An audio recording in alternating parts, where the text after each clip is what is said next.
Yes sir, ಇದೆಲ್ಲದರ ಜೊತೆಗೆ ಚಿತ್ರೋದ್ಯಮದ ಯಾವುದೇ ವಿಚಾರ ಇರಲಿ ನೀವು ಸ್ಪಂದಿಸ್ತಾ ಬರ್ತೀರಿ. ಸೊ ಆಗಲೇ ಮಾತಾಡ್ತಾ ಇದ್ವಿ ವಿಷ್ಣು ಸರ್ ನೆನಪಿನ ಜೊತೆ ಸರ್ ನೀವು ಅದೇ ಹೇಳ್ತಾ ಇರ್ತೀರಿ ಇಲ್ಲೊಂದು ಸಮಸ್ಯೆ ಇದೆ ನಂತರ ಎಲ್ಲಿ ಅವರ ಇಡೀ ಬದುಕಲ್ಲೂ ಕೂಡ ಆ ಸಮಾಧಿ ವಿಚಾರ ಒಂದು ಸಮಸ್ಯೆ ಆಗಿ ಉಳಿತಲ್ಲ ಅಂತ. ಇದು ವಿಷ್ಣು ಸಾರ್ಗೆ ಮೆಮೋರಿಯಲ್ಲು ಮೈಸೂರಿನಲ್ಲಿ ಸರ್ಕಾರ ಕೊಟ್ಟಿದೆ ಜಾಗ, ಅಲ್ಲಿ ಕಟ್ಕೊಂಡಿದ್ದಾರೆ ಭಾರತಿ ಮೇಡಮ್ ಅವರು.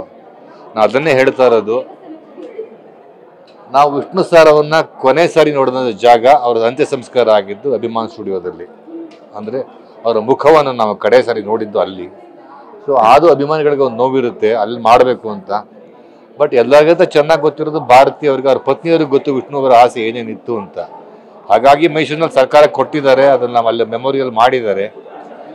ಈಗ ಅಭಿಮಾನಿಗಳು ಅಲ್ಲಿ ಮಾಡಿ ಗಿಡಿ ಅಂತ ಹೇಳ್ತಾ ಇದ್ದಾರೆ. ಅದಕ್ಕೆ ಆದ ಸಮಸ್ಯೆಗಳಿರುತ್ತೆ, ಕಾನೂನಿನ ಪ್ರಾಬ್ಲಮ್ಗಳು, ಸರ್ಕಾರ ಅದರಲ್ಲಿ ಮಧ್ಯದಲ್ಲಿ ಎಂಟ್ರಾಗಬೇಕು, ನ್ಯಾಯಾಲಯ ಏನು ಹೇಳುತ್ತೋ, ಅದು ಯಾರಿಗೆ ಜಾಗ ಸೇರಿದ್ದು, ಇವೆಲ್ಲವೂ ಇರ್ತದೆ. ಅದನ್ನು ನಾವು ಏನೇ ಹೇಳಿದ್ರೂ ಅದು ಲೀಗಲ್ ಆಗಿ ಕಾನೂನಾತ್ಮಕ ಹೋಗಬೇಕಾಗುತ್ತೆ. ಸೊ ಲೀಗಲ್ ಆಗಿ ಹೋಗಬೇಕು. ನಾವು ಕೇಳ್ತಾ ಇರೋದು ನನ್ನ ಆಸೆ ಏನು ಅಂತಂದರೆ, ಅಥವಾ ನನ್ನ ಆಗಲಿ ನಾನು ಮಾಡಬೇಕಾ, ಭಾಳ ಎಲ್ಲರೂ ನಾವೆಲ್ಲ ತುಂಬ ಆತ್ಮೀಯರು ವಿಷ್ಣು ಸರ್ಗೆ. ಅವ್ರಿಗೊಂದು ಕರ್ನಾಟಕ ರತ್ನ ಕೊಡಬೇಕು ಅಂತ ನನಗೆ ಕೇಳ್ಕೊಂಡಿದ್ದೆ. ಅವ್ರಿಗೂ ಕೊಡಬೇಕು, ಕರ್ನಾಟಕ ರತ್ನ ಕೊಟ್ಟಿಲ್ಲ. ಪದ್ಮಭೂಷಣ ಕೊಡಿ ಅವ್ರಿಗೆ ಪೋಸ್ಟುಮಸ್ ಆಗಿ ಒಂದು ಗೌರವ ಕೊಡಿ.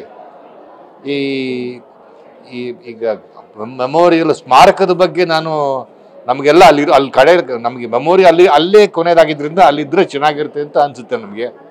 ಅದು ಕೊಡೋದಕ್ಕೆ ನಾವು ಕೊಡಲೇಬೇಕು ಅಂತ ಹೇಳೋಕ್ಕಾಗಲ್ಲ, ಬಿಕಾಸ್ ಅದು ಸರ್ಕಾರದ ಜಾಗ ಕೂಡ ಅಲ್ಲ. ಅದು ಏನು ಮಾಡ್ತಾರೆ ಅದು ಸರ್ಕಾರಕ್ಕೆ ಬಿಟ್ಟಿದ್ದು. ನಾವು ಏನು ಅದ್ರ ಬಗ್ಗೆ ನಾವು ರಿಕ್ವೆಸ್ಟ್ ಮಾಡ್ಕೊಳ್ಳದೆ ಬರುತ್ತು, ಬೇರೆ ಏನು ಮಾಡ್ಕೊಳಕ್ಕಾಗಲ್ಲ ಅದ್ರ ಬಗ್ಗೆ ನಮಗೆ. ಇದೆಲ್ಲದ್ರ ಜೊತೆಗೆ ಫೈನಲಿ ಕಳೆದ ಬಾರಿ ಕೂಡ ದರ್ಶನ್ ಅವ್ರು ಜೈಲಿಗೆ ಹೋದಾಗ ಮಾತಾಡಿದ್ರಿ, ಅಂದರೆ ಒಂದು ಕುಟುಂಬ, ಕಲಾ ಕುಟುಂಬ ಒಬ್ಬ ಹೋದರೆ ಇಂಡಸ್ಟ್ರಿಗೆ ಯಾವ ರೀತಿ ನಷ್ಟ ಆಗುತ್ತೆ ಅನ್ನೋಂಥದ್ದನ್ನ ಈಗ ಹೆಂಗೆ ಅನಿಸ್ತಾ ಇದೆ ಇಂಡಸ್ಟ್ರಿಯ ಪರಿಸ್ಥಿತಿ, ಅವರ ಇಲ್ಲದಿರುವಿಕೆ, ಅದ್ರ ಬಗ್ಗೆ ಸರ್? ನೋಡಿ, ಅಪ್ಪು ಹೋದ ಮೇಲೆ ತುಂಬ ಹೊಡೆತ ಬಿತ್ತು. ಅಪ್ಪು ದೊಡ್ಡ ಹೊಡೆತ ಸಿನಿಮಾ ಇಂಡಸ್ಟ್ರಿಗೆ. ದರ್ಶನ್ ಹೋದ್ರು, ಈ ಥರ ಸೂಪರ್ ಸ್ಟಾರ್ಗಳು ಹೋದರೆ ನ್ಯಾಚುರಲಿ ತೊಂದರೆ ಆಗುತ್ತೆ ಸಿನಿಮಾ ಇಂಡಸ್ಟ್ರಿಗೆ. ನೂರಾರು ಜನಕ್ಕೆ ಊಟ ಸಿಗುತ್ತೆ, ಸಿನಿಮಾಗಳು ಮಾಡ್ತಾರೆ. ಸೊ ಹೀಗಾಗಿ ತುಂಬ ಹೊಡೆತ. ಕಲಾವಿದರಿಗೆ ಕೆಲಸ ಇರಲ್ಲ, ತುಂಬ ಜನಕ್ಕೆ ಕಾರ್ಮಿಕರಿಗೆ ಕೆಲಸ ಇರಲ್ಲ. ಎರಡೆರಡು ಸಿನಿಮಾ ಮಾಡಿದ್ರೆ ಎಷ್ಟೋ ಜನ ತಿಂಗಳಾನ್ಗಟ್ಲೆ ಊಟ ಮಾಡ್ತಾರೆ, ಮಾಡ್ತಾರೆ. ಜೊತೆಗೆ ಸಿನಿಮಾ ಇಂಡಸ್ಟ್ರಿಗೂ ಹೊಡೆತ ಅಲ್ವಾ, loss. It's A loss. Appu ಹೋದಾಗ ದೊಡ್ಡ ಹೊಡೆತ ಬಿತ್ತು ಸಿನಿಮಾ ಇಂಡಸ್ಟ್ರಿ. ಇನ್ನೂ ನಾವು ಚೇತರಿಸ್ಕೊಂಡಿಲ್ಲ.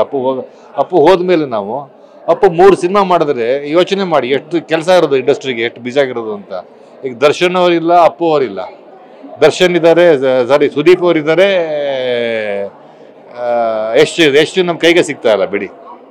ಯಶ್ ಎಲ್ಲೋ ಇದ್ದಾರೆ, ಸುದೀಪ್ ಅವರೊಬ್ರು ಇದ್ದಾರೆ, ಶಿವಣ್ಣ ಇದ್ದಾರೆ, ಗಣೇಶು ಮತ್ತು ನಮ್ಮ ದುನಿಯಾ ವಿಜಯ್,